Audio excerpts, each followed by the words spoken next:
છોટાઉદેપુરમાં સગર્ભાને જોડીમાં હોસ્પિટલ લઈ જવા સ્થાનિકો મજબૂર જોવા મળ્યા છે। કુંડાના નોલિયાબારી ફળિયામાં ઘટના છે। મહિલાને જોડીમાં ખાનગી વાહન સુધી લઈ જવાઈ હતી। મહિલાને ખાનગી વાહનમાં 2 કિલોમીટર સુધી લઈ જવાઈ। પરિવારજનો મહિલાને ખાનગી વાહનમાં એમ્બ્યુલન્સ સુધી લઈ ગયા હતા। રસ્તાના અભાવે એમ્બ્યુલન્સ ન આવી શકતી હોવાના આક્ષેપો પણ સ્થાનિકોએ કર્યા છે। મહિલાએ હોસ્પિટલમાં મૃત બાળકને જન્મ આપ્યો। અંતરિયાળ વિસ્તારોમાં રોડ, રસ્તા અને આરોગ્ય સેવાનો અભાવ સ્પષ્ટપણે જોવા મળી રહ્યો છે।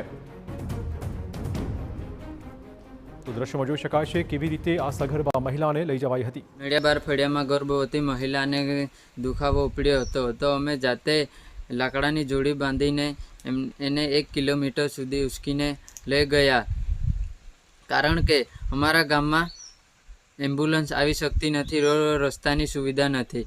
એના કારણે ખાનગી વાહનને બોલાવ્યું અને નિશાણા ગામ સુધી ઉચકીને લઈ ગયા। તો આજ મુદ્દે વધુ વાત કરવા જોડાશે અમારા સંવાદદાતા મકબૂલ। મકબૂલ, ખૂબ જ ચોંકાવનારી ઘટના છે આ। કયા પ્રકારનો સ્થાનિકોનો આક્ષેપ?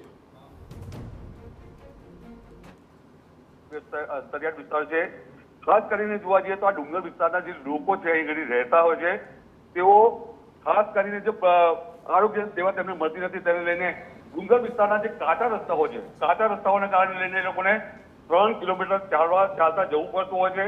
અને આ જે બનાવ બન્યો છે રાત્રિના સમયે બનાવ બન્યો હતો અને તેને લઈને પરિવારો મુશ્કેલીમાં મુકાયા હતા, પરંતુ મહિલાને હોસ્પિટલ પહોંચાડવી હતી। આ જે મકાન છે, મકાનથી આ જે ગામના યુવકો છે ભેગા થઈ અને જોડો બનાવ્યો અને જોડો બનાવ્યા પછી એ લોકો 1 કિલોમીટર સુધી ચાલતા ગયા અને કેટલાક લોકોએ જે ખાનગી વાહનની વ્યવસ્થા કરી હતી 1 કિલોમીટર બાદ ત્યાં આગળ ખાનગી વાહન જે છે માંડ પહોંચ્યું હતું। ત્યાર પછી આ જે મહિલા છે એ ખાનગી વાહનની અંદર તેને મૂકવામાં આવી હતી અને હોસ્પિટલ પહોંચાડવામાં આવી હતી, પરંતુ જે સમયનો વ્યય થયો તેને લઈને આજે મહિલા સમયસર પહોંચી ન હતી અને તેને લઈને જે મહિલાને તકલીફ પડી અને મહિલાએ મૃત બાળકને જન્મ આપ્યો હતો।